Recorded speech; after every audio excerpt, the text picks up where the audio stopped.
Good morning. Time check. Nagising ako ng 1:00 pero mukhang 4:00 na pala. 3 oras akong nagpalitik ng isang bagay na napakahalaga ulit. Gusto ko lang malaman na hindi binabaliwala yung mga natutuklasan ko dito sa field ha.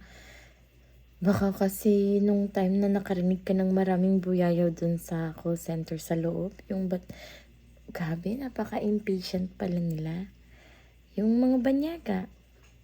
Samantalang tayo dito sa Philippines, very patient tayo. Hindi lang tayo patient kapag health ang pinag-uusapan.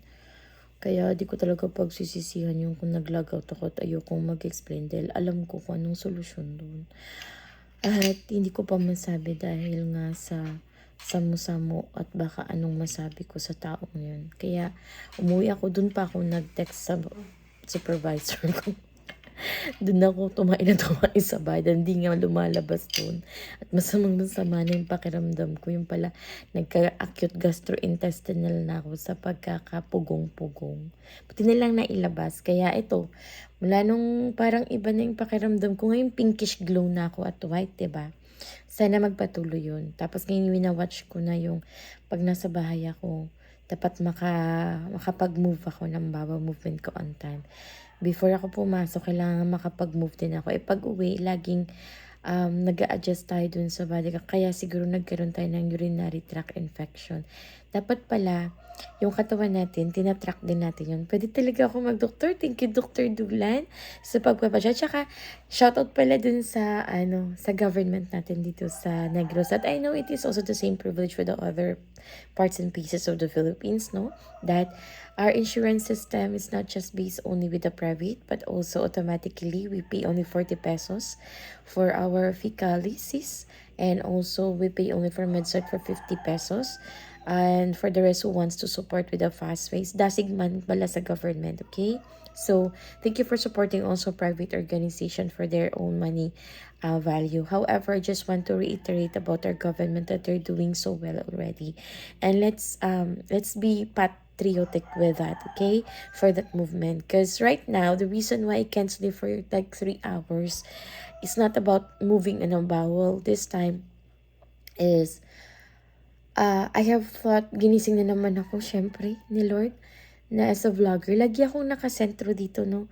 Dun sa mga reviews natin, ano pang pwede nating idagdag dito sa Philippines natin and the worldwide global. And since nasa STI ako, sana po pakipasok na lang po ito sa mga dear students and dear teachers sa mga reviews na to. Naalala nyo ba, noong mga panahong pumatok ang online selling? And please scroll down before this post and after this post as well, that what is it that ma'am is referring here is that this is the supporting videos that I am trying to post if in case that in order for you not to misinterpret. So I found out that there are so many students, gali, and also existing opinionated people inside the call center that they're not really updated in the outside world, okay? That's why they keep on asking, what does it mean of this? Maybe they have also hesitation on what their job. They're not that perfect, okay? But they keep on telling themselves that they're perfect. Okay? We need to seek improvement of what we're doing every now and then, because now, I know I found out why I'm not happy with the word consistency na sinasabi din ng TL ko.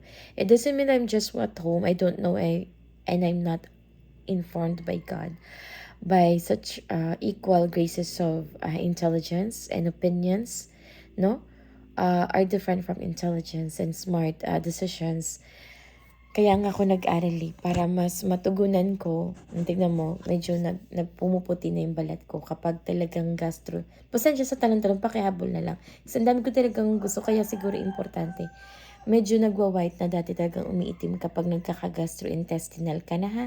Pag nagiging whitish glow, pinkish glow ka na, kasi medyo bumabalik na yung hindi yung ganda, kundi yung health mo, okay? So, time check from my doctor. Gusto ko talaga maging doktor balang araw. Again, thank you, Dr. Dulan, for that. You feel also that mag-aral ka kaya. Thank you for that. Nafe-feel niya rin nila, diba? Thank you for that feeling, such an overwhelming for free. Ang ganda mo ng balik ko. 'Di ba? Kahit bagong gising, bigla lang ako umakyat. Nag-glow tayo kapag um, yung tao nagkakasakit din is pumapangit, no? Unti-unti nang pumapangit yung kondisyon niya. Nag-glow siya kasi alam niya marami nang nagiging tama sa mga nangyayari sa buhay niya. Minsan nagkakasakit tayo kapag alam mo na parang yun yung glow ng perfection mo dati. And then unti-unting nabubuhay pero nahihirapan kapag umiibwal balik yung galing mo sa market at sa buhay. So, those are things that I want to check also to you and to all of you if in case you want to check yourself, okay? Because no one can make you a doctor, but also yourself. From time to time, please do also health check for yourself, okay? And be responsible of yourself and to your fellow that are not aware because you're all busy, okay?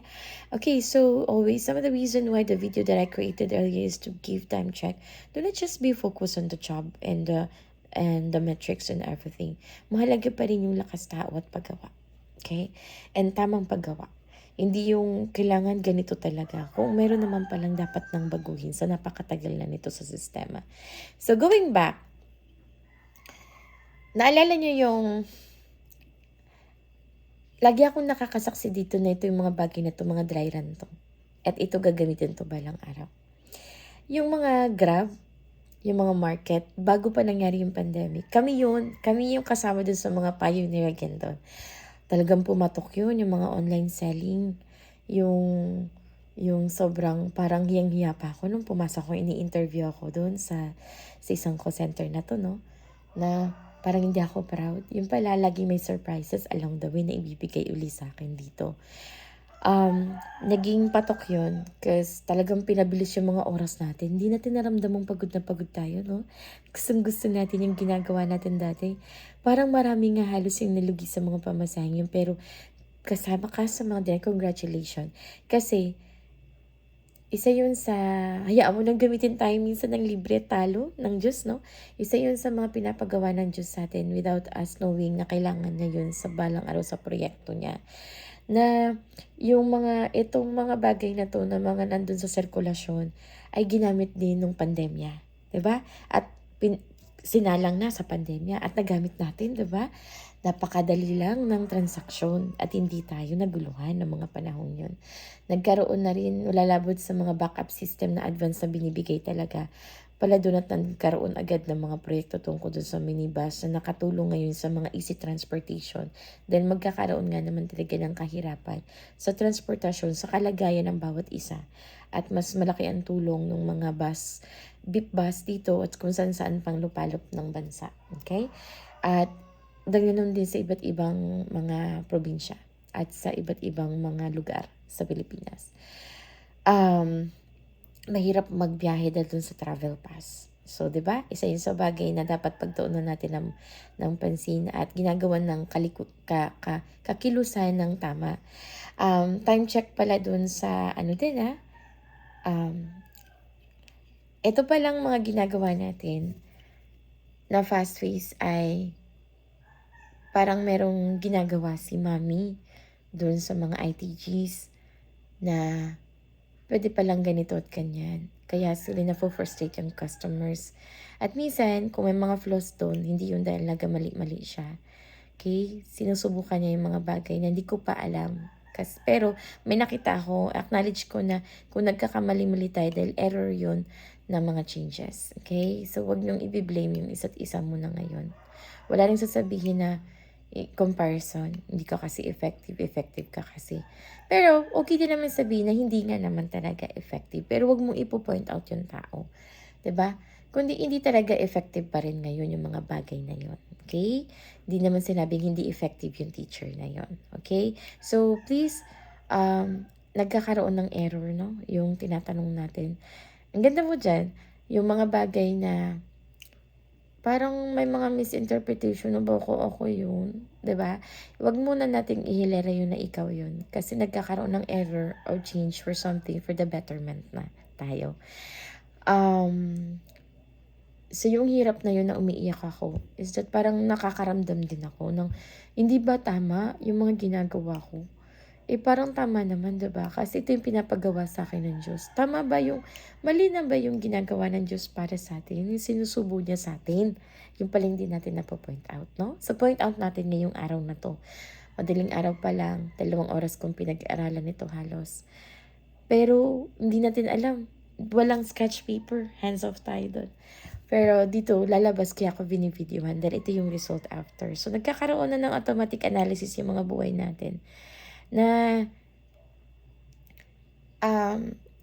nagkaroon ng error dun sa nagkakasakit. Ang marami, epekto kasi yun at unawain natin. Huwag tayo masyadong strict sa deliberation, no? Pero, paano ba yan? Yung result ng mga deliveries nyo. Yung mga sumisingit na ganun, huwag nyo munang silang sapakon, okay? Kung hindi man sila naging effective personally talaga, dahil pinopersonal kasi, kaya siguro sila nasasaktan. When we deliver bad, diba? News, wag naman natin silang, marunong naman yan silang magbase, pero kinakaya nila yung bad news na yun.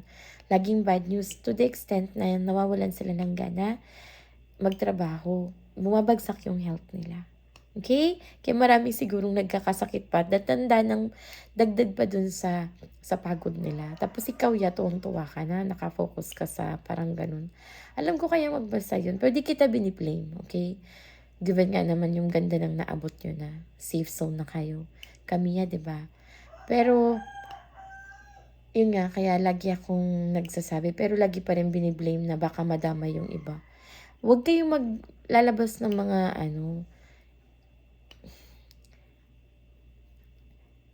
basahin nyo pa rin sana ang positibo yung mga positibo. Kasi ang dami kong nabasang negatibo yung positibo. Lumalabas at tumabol pa rin yung negative minds na nakakita ko na, shoutout doon sa mga dinrairan uli. Nagkaroon na tayo ng mga product ng dati, mental health natin is lagi tayo nagpo-post, diba? Na paano kaya, dapat natanong natin, paano kaya ito mawawala yung nagiging negative mind tayo? Una, positive na po. Super positive mind na po yung mga sinalang dun sa, good news ko lang po dun sa mga mental doctors. Yung mga isinasalang pala talaga kung gaano kahirap ito, pinagpupunyagaan nila, sa kabila din nila binibilang natatalo man yung pera nila. Positive minds na po sila. Minsan it takes like a lot of losses for those people in order for them to be given of this kind of very positive in mind. Yung mga taong tago pa rin ng tago at natatakot pa rin mawalan, negative minds pa rin sila, okay? Pero kailangan dun sa mga positive, nagkita-kita kayong mga positive and negative mind pala. Okay? So, kaya siguro parang nahihirapan kayo. Pero, shoutout talaga dun sa mga tao na na-dry run sila doon. Very positive na po yung mind nila. At kahit bumabagsak yung health nila dahil na may mix na nakatago doon na bakit kaya? Hindi na tayo magtatanong doon ha. Yun na yung dahilan. Nagiging negative mind pa rin talaga. So, pero natatakot sila dahil nakikita nilang parang merong kang possession na wala ako. At na-encounter nila kasi yun sa field. Okay? Sa paulit-ulit na pagbagsak nila sa buhay. Meron na po tayong congratulations po sa inyong lahat. Yung naratanggap nila nga kung hindi man kami fitted dito, kala mo consolation yun para sa iba, diba? Hindi. Ano yun? Bunga na po yun ng positibo nating pag-iisip. At darating man ang araw, meron tayong gagawin na para lang talaga dun sa positibong yun. At sila naman magiging negatibo dun, yung mga naging akala mo success stories dito. Sila naman yung mahihirapan dito sa coping up kasi sila naman ang magaling dito. Okay? So, there will be a different platform on that someday na kayo naman ang mahuhuli na naging success doon kasi iba yung platform doon. Iba dito yung platform. Alright? So, there's no comparison here if you notice, right? Okay, pero pwede tayong gumawa ng comparison. Pero magiging negative yun. So, nagiging positive na siya. And going back dun sa sinabi kong globalization and worldwide globalization, pwede pala talaga nating i-conquer yung market na tayo na talaga magmayari ng call center sa buong mundo. We focus on that marketing, na? Marketing muna, hindi yung customer service and how to appease them. Because nagkakaroon ng contradictory manipulation dun sa mga feelings na yun. And there's really manipulation. That's why this card has been manipulated negative. Because they want to have their own pavement. Mga hinaing yun nila sa sarili nilang bansa. And nakalculate ko na yun. Okay? So, kung pwede, i-recalculate natin balang araw lang. For future reference lang po ito. Okay? Kasi mas advance po akong nakapag-aral dito dahil ang tagal ko po dito sa bahay. Okay? So, mas focus na focus po ako sa pag-aaral nito. Kahit pagtitimpla ko lang sa umaga, marami po akong mga pictures na na talagang hindi po ito nasasayang, natambay lang ako sa bahay. Kahit yung thesis ko po, nakafocus po talaga dito. Sana nga po makahanap ako ng pera para matapos ko po yung thesis na yun. And I will be proud one of STI and PNU someday.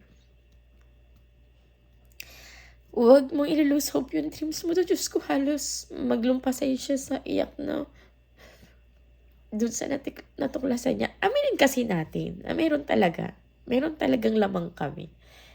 Pero positive kayo at in pa rin kayo dyan. At hindi siguro kami naging in. Dahil nag-way advance kami, hindi kami pasok. At ang hirap pala bumaba doon sa level na yun. Okay? Thank you. Thank you. Tandaan wag mong tatanggalin yung accomplishment na yun. Kayong mga nasa bahay na at mga nag-dry run na sa ganitong buhay. Walang nasasayang. Okay? Yung mga nandun, madali na lang yun kasi positive tayo. Tayo ang magdadala. Tayo magiging good influence doon. Okay? Thank you so much. Keep on believing in yourself. Thank you. Konting polish lang yan. Uy, bakit naman? Ang laki talaga. Sayang pa yan. Mga lakas taong yan. Kaya natin, diba?